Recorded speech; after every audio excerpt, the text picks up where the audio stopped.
Okay, good morning, everyone. I'm Inspector Jennifer McKinnon from the Major Crimes Division. I have here with me this morning is Sergeant Wade McDonald from the Homicide Unit. On November 26 at 4 a.m., officers responded to the 100 block of Langside Street for the report of multiple injured people. 5 adult victims were located in the suite suffering from gunshot wounds. Crystal Beardy, Stephanie Beardy, Melilik Lesikel, and Dylan Lavely. They all succumbed to their injuries that day. A 55-year-old male is still in very critical condition at hospital. Through the tireless and coordinated efforts of the Homicide Unit, Forensic Identification Specialists, and Firearms Investigative Analysis Section, the suspect was identified, and late last night, a warrant of arrest was issued for Jamie Randy Felix, 32 years, of Winnipeg, Manitoba. The warrant is for the charges of second-degree murder ×4, attempt to commit murder. At 6:30 this morning, with the assistance of General Patrol and our tactical support team, the suspect was safely taken into custody in the 100 block of Fernwood Avenue. This is still very much an ongoing investigation, and we will not be providing further details at this time surrounding the investigation.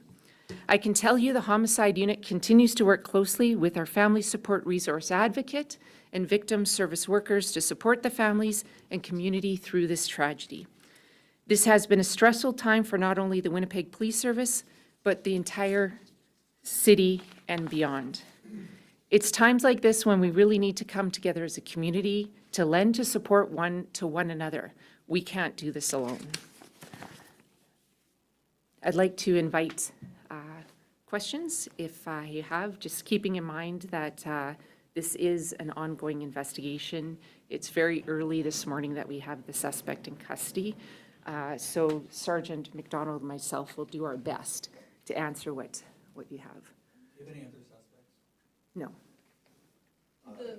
Fernwood, is that a residence? Where is it? It is a residence. Did the victims know the suspect now? It's too early to say in the investigation at this time. Has the firearm been recovered? We're still working through this. Was the suspect in the room with the other victims on the night of the shooting? Again, that's gonna speak back to the investigation. We have the suspect in custody, and that's gonna come out further as we move forward. Does this suspect have any prior convictions? The suspect is known to police.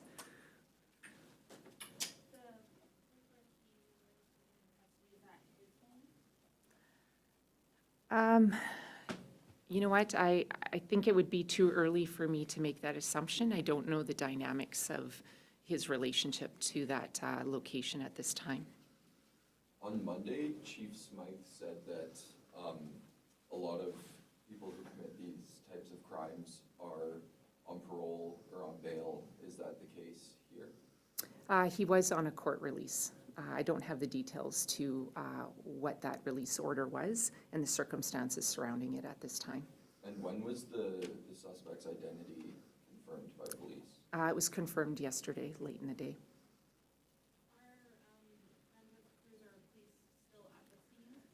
What scene are we referring to? The homicide scene or the scene of? The homicide scene, actually, Sergeant McDonald might be able to speak better to that. He's the lead sergeant in charge of this investigation. Good morning, everyone. No, we are no longer at the Langside scene. How long were you there for? We cleared the scene yesterday afternoon. Are you able to go through what the officers were dealing with since Sunday at the scene? Well, my investigative team was called out early Sunday morning. Since that time, over the last number of days, we worked endless hours, conducting canvases, reviewing video, conducting interviews, and attempting to solve this as quick as we can. Can you speak about how many resources this took, like how many officers, how many vehicles? I could say that the executive management team was very supportive of this. Whatever I needed, they provided. Do we have any more information about how the victims knew each other? That's forming part of our investigation right now, determining background information on the victim and the suspect and the relation to the residents as well as the suspect to the victims. Have police spoken with the resident? Which resident you referring to? The resident that lived in the room that the shooting. The person that, yes, we have. And I mean, I suspect it won't feel less, but I mean, do you have any indication, or you keep saying anything about why the victims were at this? I'm not going to comment on that right now. It's too early to say. Is there any update on the victim who remains in the hospital? He's still very much critical. I don't know if you have any information to give, but what led to the arrest of Felix, Jamie Felix? What I can say is that over the course of the last number of days, after an extensive review of the information from our investigators, we were able to identify a suspect late yesterday afternoon, and a charge was authorized by Manitoba Justice. Police were asking for the caller for any tips or having security footage. Did that help with this investigation? Absolutely. To solve these types of events, we need the community support, and we're very much welcoming, speaking to our investigators, contacting us, very, very helpful. What are the next steps and when can we expect another update if there will be any? The next steps is continue on with the investigation. Today, we're going to be executing a number of search warrants and continuing on interviewing people involved in this investigation. Are you anticipating making more arrests? At this time, I don't know. Again, you got to realize, we just have the suspect in custody this morning, so that's going to take some time to work through with this investigation.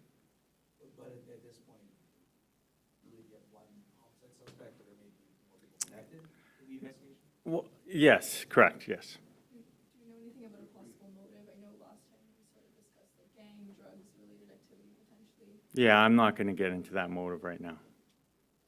How many police officers work on this? Oh, I couldn't give you a number, but I can say several. And I can extend further, like this is Sergeant McDonald, he runs the homicide unit, but this is a collective effort through all our units within the police service coming together. So we're looking at, our obvious tactical support team, general patrol, the forensic identification specialists, many resources, even our civilian members in our court unit, when we identify this suspect and being able to get the charges laid and over to our magistrates. This is a combined effort within our service. This investigation is obviously driven through the tireless efforts of the homicide unit, but there's a lot of other people and a lot of other units within our service that brought us to this arrest this morning. On Monday, Chief Smythe said that there may be extra police resources in West Broadway from Garden area. Is that still the case? Will there continue to be more? I can't speak to Chief Smythe. Obviously, making this arrest, I think, should give the community of West Broadway some relief. But in regards to further resources, I can't speak to what the plan is for that area. Speak, building off what you said, what's your message to the public and perhaps with you? Not at ease over the past few days. I think we've all felt not at ease, including the police service, right? So our message to them is that we do have a suspect in custody for that homicide and for that shooting. So I feel like that in itself should provide the community some sort of relief. But like I said, and Sergeant McDonald said, we still have a lot of work to do on this.